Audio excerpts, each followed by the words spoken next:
So, self-replicating robots. If you know me, I'm the designer of your smartphone and the LMAI. Now, let me tell you how to make self-replicating robots. Okay, very simple systems, right? I invented a local positioning system lets robots know where it's at by looking at like navigation points, basically. All right. So how you have so you take the camera. You don't replicate the camera. Don't replicate the camera. Don't replicate the CPU, right? You're not going to land on Mars and mod silicon and then set up hyper clean environments. No. Okay. All you need is ferromagnetic material. Okay. So we're going to go over the overhaul, the overarching one, and then explain how we make it on Earth before we go to Mars. So you go to Mars, you deploy, it lands on Mars, doesn't explode, right? Deploy a nuclear reactor, some solar for fun. I don't know why you need solar with a nuclear. It's redundancy, you know. And then you have these robots that look like Opportunity or Spirit, right? They roll out, right? And there'd be like ones that only have two wheels, like Opportunity thing, and they just drag ass robots, right? Anyway, you get the robots with like a little tool. You dig a hole, you put your smelter in it, right? Smelters say so wide, and then the two wheel robots are larger, right? Two wheel robots go over the hole, and it's dragging ass. Now, when you're dragging your ass, you put regolith into that hole, right? Eventually, you get enough regolith in that hole. You turn on the heater onto the smelter. Blah blah blah blah blah blah. Take out the stuff that's slag. Take out the stuff that's not melted. And now you refine. You make metal, right? Now you have cast. You can put cast. Now you make a big rectangle for the back and an axle or whatever, and then all you have to do is have two motors, right? So the ferromagnetic material, you melt it down, throw it through extruder. You have to send over an extruder. So we send over a smelter and extruder. It goes through the extruder, and then you insulate it. There's ways of insulating it with Mars atmosphere and so on. If you have to, you can just use from some resin you sent over with you. No big deal. So you insulate it, wrap it. There's a couple of ways of making motors. I have one called a Arduino switch reluctance motor, but I would probably go with traditional motors over there. So now you have motors, and you have a frame. Put the motors on the frame. Now you have a robot. As soon as you wire it up, so you wire it up, go up high, and you have like a mechanism so all the wires aren't dragging on the ground because wires are nasty. Anyway, you just self-replicate a robot, right? I don't know if you understood this, but all you need is a smelter. And a way of getting the metal out, sorting it, and put it in the molds. You melt it into molds, on the molds, and then the mold is the frame, right? And then the ferromagnetic material goes through extruder, turns into wire, insulate it, wrap it into a generator or an electric motor, boom. Okay, now on Mars, you just don't want a lot of robots. You only have so much power, right? So you make solar towers, which is basically like a tower that has some water in it, and it goes through like a steam thing, and then collects the water and comes back in, right? Since the water goes through like a wagon wheel or whatever, you put an electric generator in there, bingo bango. You cover Mars and solar towers and robots, right? So, the solar towers are like plants, right? The robots are like animals.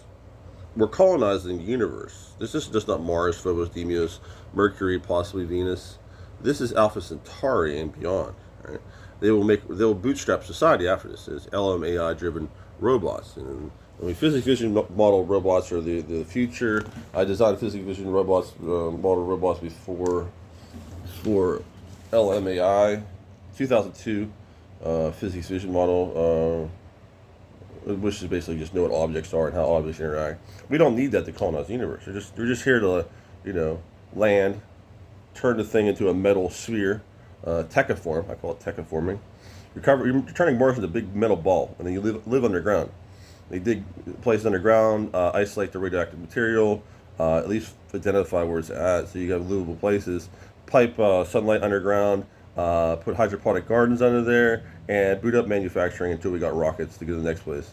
Now, this all sounds amazing and bold, but it's kind of actually just easy. It's just like a recursion. It's like a seed. You drop a seed, and it's like sprout, root. It's root, sprout, bloom, and then make it habitable for humans. Now, if we send this over to Alpha Centauri, It'll be a paradise planet before we get there, right? So there's always been this talk since like as long as I've been alive that we could get to Alpha Centauri if the whole world pulled all our resources. We can get to Alpha Centauri, but then we get there, there's nothing, we die. It's the Jamestown paradox, right? But if there's a paradise planet where waiting for us, all we got to do is get there, and then we have a paradise planet. And now humanity is a multi star system, not multi-planetary, multi-star system. And we can do that within 50 years. People don't realize your lifetime we could be in an interstellar travel with stuff I designed, right? So anyway, I designed the smartphone, LMAI, local positioning system, and now you hear me talk about interstellar travel via self-replicating robots. And no one else is talking about this. That's because I'm one of the top minds ever, and it's funny they don't pay me, right? I literally invented multi-trillion, multi-billion-dollar ideas, and uh, no one pays me.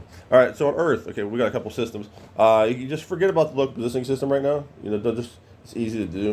Basically just have to have vision recognition and knows where it is within the camera field. Bingo, bango, X, Y. You're good. It travels from here to here. There's a line here, and even if the motors are not calibrated, they're not server, not stepper, they're not going to keep you in line. But you keep like updating your position, but the camera and the algorithm will know if one motor is wobbling or whatever. It can even tell you like the health of the motor up and down over charted over time and stuff, just based on how travel. So traveling this way, robot goes this way, but it's gonna go out of frame. But you just have to come back into frame or something. That's how it'll go. You see exactly where my camera is. It knows XY position based on the camera because the camera. This actual physical camera, say this is a cell phone, cell phone is a camera, it would know this positions up here, positions up here, positions here, and it would know traveling, and it can know which way to turn, left or right, right? And it turns analog into digital. It's really cool. There's no other way of really doing it really that I know of easily. It's called local positioning system. So just forget about that. It's easy.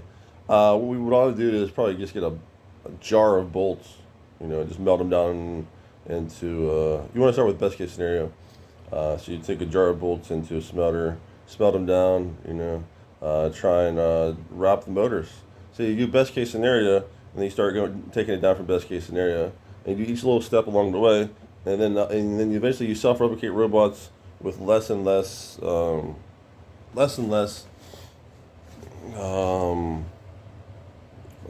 ease. So that's self-replicating robots.